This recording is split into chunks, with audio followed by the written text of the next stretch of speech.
ओम श्री परमात्मने नमः। अथ तृतीयो अध्याय। अर्जुन बोले, हे जनार्दन, यदि आपको कर्म की अपेक्षा ज्ञान श्रेष्ठ मान्य है तो फिर हे केशव, मुझे भयंकर कर्म में क्यों लगाते हैं? आप मिले हुए से वचनों से मेरी बुद्धि को मानो मोहित कर रहे हैं, इसलिए उस एक बात को निश्चित करके कहिए जिससे मैं कल्याण को प्राप्त हो जाऊं। श्री भगवान बोले, हे निष्पाप, इस श्लोक में दो प्रकार की निष्ठा, साधन की परिपक्व अवस्था अर्थात पराकाष्ठा का नाम निष्ठा है, मेरे द्वारा पहले कही गई है।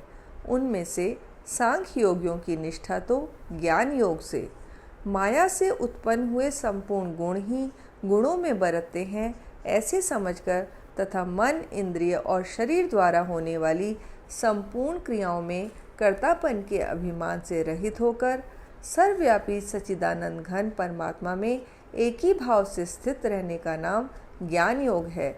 इसी को संन्यास, सांख्य योग आदि नामों से कहा गया है। और योगियों की निष्ठा कर्म योग से, फल और आसक्ति को त्याग कर भगवत आज्ञा अनुसार केवल भगवदर्थ समत्व बुद्धि से कर्म करने का नाम निष्काम कर्म योग है। इसी को समत्व योग, बुद्धि योग, कर्म योग, तदर्थ कर्म, मदर्थ कर्म, मत कर्म आदि नामों से कहा गया है, होती है। मनुष्य ना तो कर्मों का आरंभ किए बिना निष्कर्मता को, जिस अवस्था को प्राप्त हुए पुरुष के कर्म अकर्म हो जाते हैं अर्थात फल उत्पन्न नहीं कर सकते, उस अवस्था का नाम निष्कर्मता है, यानी योग निष्ठा को प्राप्त होता है।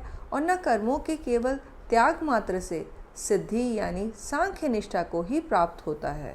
निसंदेह कोई भी मनुष्य किसी भी काल में क्षण मात्र भी बिना कर्म किए नहीं रहता, क्योंकि सारा मनुष्य समुदाय प्रकृति जनित गुणों द्वारा परवश हुआ कर्म करने के लिए बाध्य किया जाता है। जो मूढ़ बुद्धि मनुष्य समस्त इंद्रियों को हठपूर्वक ऊपर से रोककर मन से उन इंद्रियों के विषयों का चिंतन करता रहता है, वह मिथ्याचारी अर्थात दंभी कहा जाता है। किंतु हे अर्जुन, जो पुरुष मन से इंद्रियों को वश में करके अनासक्त हुआ समस्त इंद्रियों द्वारा कर्म योग का आचरण करता है, वही श्रेष्ठ है। तू शास्त्र विहित कर्तव्य कर्म कर, क्योंकि कर्म न करने की अपेक्षा कर्म करना श्रेष्ठ है, तथा कर्म न करने से तेरा शरीर निर्वाह भी नहीं सिद्ध होगा। यज्ञ के निमित्त किए जाने वाले कर्मों से अतिरिक्त दूसरे कर्मों में लगा हुआ ही यह मनुष्य समुदाय कर्मों से बंधता है। इसलिए हे अर्जुन, तू आसक्ति से रहित होकर उस यज्ञ के निमित्त ही भली भांति कर्तव्य कर्म कर। प्रजापति ब्रह्मा ने कल्प के आदि में यज्ञ सहित प्रजाओं को रचकर उनसे कहा कि तुम लोग इस यज्ञ के द्वारा वृद्धि को प्राप्त हो और यह यज्ञ तुम लोगों को इच्छित भोग प्रदान करने वाला हो। तुम लोग इस यज्ञ के द्वारा देवताओं को उन्नत करो और वे देवता तुम लोगों को उन्नत करें। इस प्रकार निस्वार्थ भाव से एक दूसरे को उन्नत करते हुए तुम लोग परम कल्याण को प्राप्त हो जाओगे। यज्ञ के द्वारा बढ़ाए हुए देवता तुम लोगों को बिना मांगे ही इच्छित भोग निश्चय ही देते रहेंगे। इस प्रकार उन देवताओं के द्वारा दिए हुए भोगों को जो पुरुष उनको बिना दिए स्वयं भोगता है, वह चोर ही है। यज्ञ से बचे हुए अन्न को खाने वाले श्रेष्ठ पुरुष सब पापों से मुक्त हो जाते हैं, और जो पापी लोग अपना शरीर पोषण करने के लिए ही अन्न पकाते हैं, वे तो पाप को ही खाते हैं। संपूर्ण प्राणी अन्न से उत्पन्न होते हैं। अन्न की उत्पत्ति वृष्टि से होती है, वृष्टि यज्ञ से होती है और यज्ञ विहित कर्मों से उत्पन्न होने वाला है। कर्म समुदाय को तू वेद से उत्पन्न और वेद को अविनाशी परमात्मा से उत्पन्न हुआ जान। इससे सिद्ध होता है कि सर्वव्यापी परम अक्षर परमात्मा सदा ही यज्ञ में प्रतिष्ठित हैं। हे पार्थ, जो पुरुष इस श्लोक में इस प्रकार परंपरा से प्रचलित सृष्टि चक्र के अनुकूल नहीं बरतता अर्थात अपने कर्तव्य का पालन नहीं करता, वह इंद्रियों के द्वारा भोगों में रमण करने वाला पापायु पुरुष व्यर्थ ही जीता है। परंतु जो मनुष्य आत्मा में ही रमण करने वाला और आत्मा में ही तृप्त तथा आत्मा में ही संतुष्ट हो, उसके लिए कोई कर्तव्य नहीं है। उस महापुरुष का इस विश्व में ना तो कर्म करने से कोई प्रयोजन रहता है और न कर्मों के न करने से ही कोई प्रयोजन रहता है, तथा संपूर्ण प्राणियों में भी इसका किंचन मात्र भी स्वार्थ का संबंध नहीं रहता। इसलिए तू निरंतर आसक्ति से रहित होकर सदा कर्तव्य कर्म को भली भांति करता रहे, क्योंकि आसक्ति से रहित होकर कर्म करता हुआ मनुष्य परमात्मा को प्राप्त हो जाता है। जनक आदि ज्ञानी जन भी आसक्ति रहित कर्म द्वारा ही परम सिद्धि को प्राप्त हुए थे। इसलिए तथा लोक संग्रह को देखते हुए भी तू कर्म करने के ही योग्य है, अर्थात तुझे कर्म करना ही उचित है। श्रेष्ठ पुरुष जो जो आचरण करता है, अन्य पुरुष भी वैसा वैसा ही आचरण करते हैं। वह जो कुछ प्रमाण कर देता है, समस्त मनुष्य समुदाय उसी के अनुसार बरतने लग जाता है। हे अर्जुन, मुझे इन तीनों लोकों में ना तो कुछ कर्तव्य है और ना कोई भी प्राप्त करने योग्य वस्तु अप्राप्त है, तो भी मैं कर्म में ही बरतता हूँ।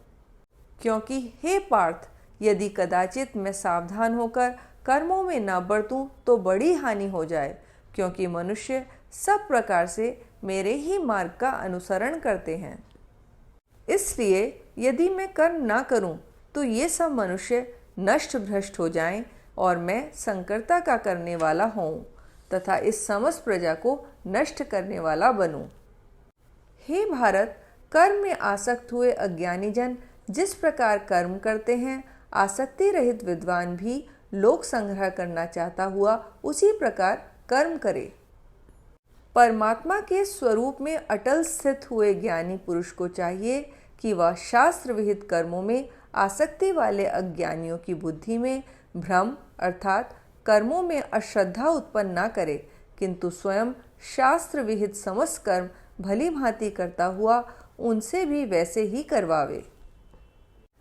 वास्तव में संपूर्ण कर्म सब प्रकार से प्रकृति के गुणों द्वारा किए जाते हैं, तो भी जिसका अंतःकरण अहंकार से मोहित हो रहा है, ऐसा अज्ञानी मैं करता हूँ ऐसा मानता है। परंतु हे महाबाहो, गुण विभाग और कर्म विभाग त्रिगुणात्मक माया के कार्य रूप 5 महाभूत और मन बुद्धि अहंकार तथा 5 ज्ञानेंद्रियां, 5 कर्मेंद्रियां और शब्दादि 5 विषय, इन सबके समुदाय का नाम गुण विभाग है और इनकी परंपरा की चेष्टाओं का नाम कर्म विभाग है। कि तत्व उपयुक्त गुण विभाग और कर्म विभाग से आत्मा को पृथक अर्थात निर्लेप जानना ही इनका तत्व जानना है। को जानने वाला ज्ञान योगी संपूर्ण गुण ही गुणों में बरत रहे हैं ऐसा समझकर उनमें आसक्त नहीं होता। प्रकृति के गुणों से अत्यंत मोहित हुए मनुष्य गुणों में और कर्मों में आसक्त रहते हैं। उन पूर्णतया न समझने वाले मन बुद्धि अज्ञानियों को पूर्णतया जानने वाला ज्ञानी विचलित न करे। मुझ अंतर्यामी परमात्मा में लगे हुए चित्त द्वारा संपूर्ण कर्मों को मुझ में अर्पण करके आशा रहित, ममता रहित और संताप रहित होकर युद्ध कर। जो कोई मनुष्य दोष दृष्टि से रहित और श्रद्धा युक्त होकर मेरे इस मत का सदा अनुसरण करते हैं, वे भी संपूर्ण कर्मों से छूट जाते हैं। परंतु जो मनुष्य मुझ में दोषारोपण करते हुए मेरे इस मत के अनुसार नहीं चलते हैं, उन मूर्खों को तू संपूर्ण ज्ञानों में मोहित और नष्ट हुआ ही समझ। सभी प्राणी प्रकृति को प्राप्त होते हैं अर्थात अपने स्वभाव के परवश हुए कर्म करते हैं। ज्ञानवान भी अपनी प्रकृति के अनुसार चेष्टा करता है, फिर इसमें किसी का हट क्या करेगा। इंद्रिय के अर्थ में अर्थात प्रत्येक इंद्रिय के विषय में राग और द्वेष छिपे हुए स्थित हैं। मनुष्य को उन दोनों के वश में नहीं होना चाहिए, क्योंकि वे दोनों ही इसके कल्याण मार्ग में विघ्न करने वाले महान शत्रु हैं। अच्छी प्रकार आचरण में लाए हुए दूसरे के धर्म से गुण रहित भी अपना धर्म अति उत्तम है। अपने धर्म में तो मरना भी कल्याणकारक है और दूसरे का धर्म भय को देने वाला है। अर्जुन बोले, हे कृष्ण, तो फिर यह मनुष्य स्वयं न चाहता हुआ भी बलात् लगाए हुए की भांति किससे प्रेरित होकर पाप का आचरण करता है? श्री भगवान बोले, रजोगुण से उत्पन्न हुआ यह काम ही क्रोध है। यह बहुत खाने वाला अर्थात भोगों से कभी न अघाने वाला और बड़ा पापी है। इसको ही तू इस विषय में वैरी जान। जिस प्रकार धुएं से अग्नि और मैल से दर्पण ढका रहता है और जिस प्रकार जेर से गर्भ ढका रहता है, वैसे ही उस काम के द्वारा यह ज्ञान ढका रहता है। और हे अर्जुन, इस अग्नि के समान कभी न पूर्ण होने वाले काम रूप ज्ञानियों के नित्य वैरी के द्वारा मनुष्य का ज्ञान ढका हुआ है। इंद्रियां, मन और बुद्धि ये सब इसके वास स्थान कहे जाते हैं। यह काम इन मन, बुद्धि और इंद्रियों के द्वारा ही ज्ञान को आच्छादित करके जीवात्मा को मोहित करता है। इसलिए हे अर्जुन, तू पहले इंद्रियों को वश में करके इस ज्ञान और विज्ञान का नाश करने वाले महान पापी काम को अवश्य ही बलपूर्वक मार डाल। इंद्रियों को स्थूल शरीर से पर यानी श्रेष्ठ, बलवान और सूक्ष्म कहते हैं। इन इंद्रियों से पर मन है, मन से भी पर बुद्धि है और जो बुद्धि से भी अत्यंत पर है वह आत्मा है। इस प्रकार बुद्धि से पर अर्थात सूक्ष्म, बलवान और अत्यंत श्रेष्ठ आत्मा को जानकर और बुद्धि के द्वारा मन को वश में करके हे महाबाहो, तू इस काम रूप दुर्जय शत्रु को मार डाल। ओम तत्सदिति श्रीमद्भगवत गीता सूपनिषत्सु ब्रह्म विद्यायां योगशास्त्रे श्री कृष्ण अर्जुन संवादे कर्म योगो नाम तृतीयोऽध्याय। हरि ओम तत्सत, हरि ओम तत्सत, हरि ओम तत्सत।